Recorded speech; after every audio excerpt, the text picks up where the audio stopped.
የዝሙት መንፈስ በውስጣችን ለመኖሩ ምልክቱ አንደኛ ያንቀሸቅሻል።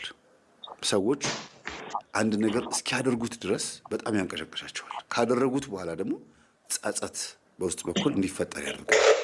ስለዚህ የዝሙት መንፈስ ስራው ምንድነው? እንድንተኛ ማድረግ ብቻ ሳይሆን ከተኛን በኋላ እንድንጎዳ ማድረግ ነው ስራው። ሁለተኛ የዝሙት መንፈስ መኖሩ ምልክቱ አጠገባችን ላሉ ሰዎች የምናሳየው ባህሪ ይለያያል። አንድ አይነት ባህሪ አናሳይም። ባህሪያችን ይቀያየራል።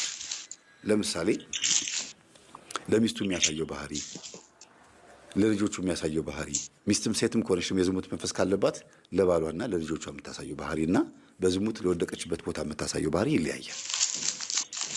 የዝሙት መንፈስ እናንተ ተረዱት ምን አይነት ባህሪ እንደሆነ በየቤቱ ስለሚለያይ እናንተ ራሳችሁ ወቁት። ሌላው የዝሙት መንፈስ ውስጣችን መኖሩ ምልክቱ ግለ ወሲብ የምንፈጽመው ነገር ነው። ግለ ወሲብ አይነ ጥላ ምንም እንኳን የምታስፈጽም ቢሆንም ሴቶችም ወንዶችም ግለ ወሲብ የሚፈጽሙት ያንን ስሜት ለማስተናገድ ነው። ያንን ስሜት እንደ ሱስ ታደርገዋለች።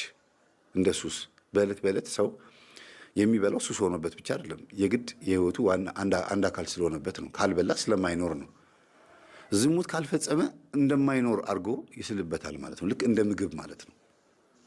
ዝሙት ካልፈጸመ ደስ እንዳይለው አድርጎ ይሰራበታል ወይም ይሰራባታል መንፈሱ ማለት ነውና ይሄንን ስሜት የምታስተናግዱ ከሆነ ከዚህ ስሜት መላቀቅ ካቃታችሁ መንፈሱ አለ ማለት ነው። ሀቢት ወይም ድግግሞሹ ተርኒንግ ፖይንቱ እዛው ላይ የሚጥላችሁ ከሆነ አሁንም እንድታረጉት የሚጋብዛችሁ ከሆነ በትክክል መንፈሱ አለ። እሺ ይሄ መንፈስ ስታውቁበትና ስትነቁበት ስልቱን እንዴት ይቀይራል? አንደኛ ያገባችሁ ከሆናችሁ አንቺ እየሰገድሽ እየጸለይሽ ይሄ መንፈስ ለማስወገድ ወይም ደግሞ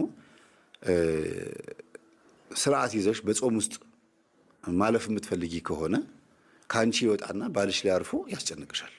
በሰንበት ቀን፣ በግዝት ቀን፣ በአጽዋማት ጊዜ ምናምን ላይ ችግር ይፈጥራል ማለት ነው። ያስጨንቃል፣ ያስቸግራል። አንተም ላይ ደግሞ ከሆነ ሚስትህ ላይ ከአንተ ወጥቶ ሚስትህ ላይ ያርፋል። በፍቅረኛሞቹ መካከልም ከሆነ ደግሞ መስገድ፣ መጾም፣ መጸለይ ሲጀምሩ ይፈታተናቸዋል። መዳራት፣ ሸራ መጓተት ምናምን እንደሚባለው አለ አይደለም? በዛ ነገር ውስጥ ይጥላቸዋል። ከባድ ችግር ውስጥ ይከታቸዋል።